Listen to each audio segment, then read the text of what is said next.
Hello folks, Armagets here, bringing you another video review. And today we're going to be taking a look at The Hobbit, An Unexpected Journey, 3 3/4 inch Legolas and Tauriel. And of course these are brought to us from the wonderful people at The Bridge Direct Incorporated, who I'll say one more time, excellent job with these figures, both lines, 3 3/4 and 6 inch. Amazing figures. Now, I'm going to give a little bit of a spoiler alert. So if you haven't seen the movie yet, pause it, flip it forward about a minute or two, something like that. Actually, probably about a minute should do it. These two people are not in the movie. Some of you probably know that from the books. I don't know. I didn't read the books. These two are not in the movie. It greatly upset me. Throughout all the movies, Legolas and Gandalf are my 1 and 2, my 1-2 punches for favorites in the line. Gandalf, just he's amazing. Legolas, because I have an affinity for people with bows. I've always loved archers, and he just kicks a different kind of ass in Lord of the Rings. Was very troubled that neither of these people were in the movie, especially Legolas. Now, getting that out of the way, these figures, at least one of them, I still very much like. And I'll tell you which one here in a minute. Of course, this is in the double pack. Beautiful pictures of the two figures, big pictures. Other figures here in the line: Keely, Feely, Dwalin, Balin, Bilbo, and Gollum. Great deals again. The double packs are the way to go. Beautiful picture of Orlando Bloom and whoever plays Tauriel. Not really sure. Again, I love the packaging. It's great.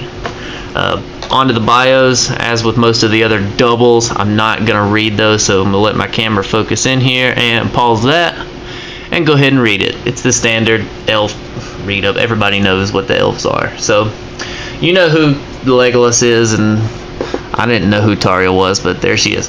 Alright, I'm going to go ahead and start off with Tauriel, because she, I think, is the weakest of the two, of course. And right off the bat, you'll see probably my main concern. That's as good as I can get her to stand. Her stability is maybe the most frustrating of any figure I own in all my collections. Just like with most of the figures, especially the ones with the skirts, the plastic is so very hard that you cannot manipulate it at all. Hers is eased a little bit by the fact that she has slits, but it doesn't help at all.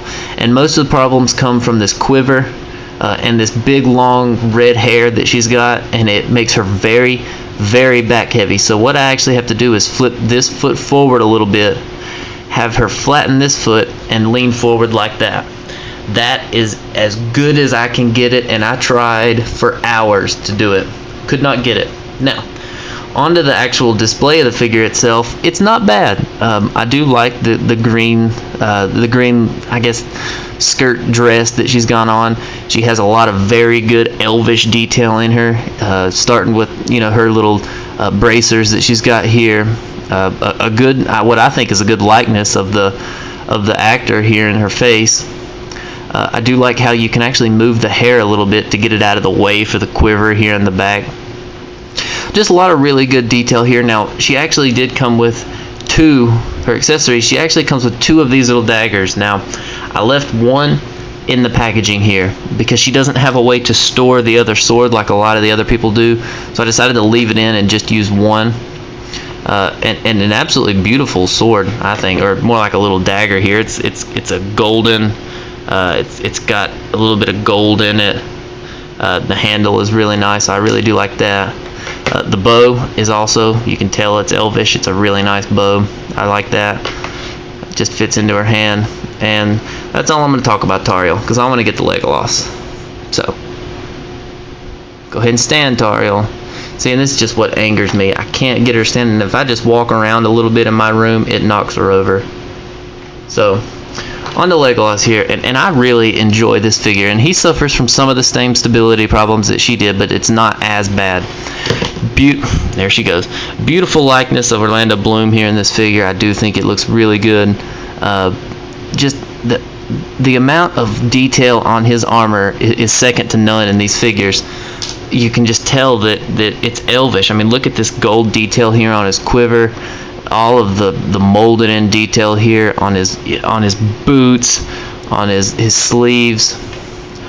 Beautiful figure. I love it.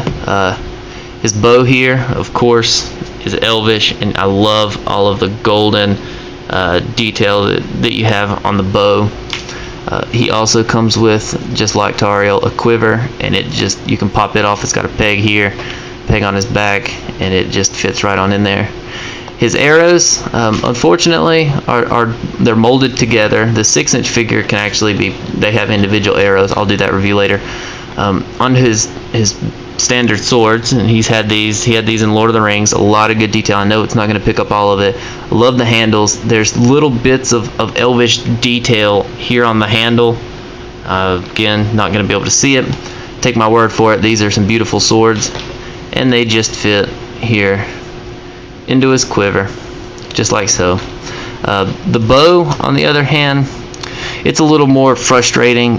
His hand it's kind of a tight grip, but it's a little bit looser than I would like. So he obviously has to hold it in his left hand because that's what he does in the movies, and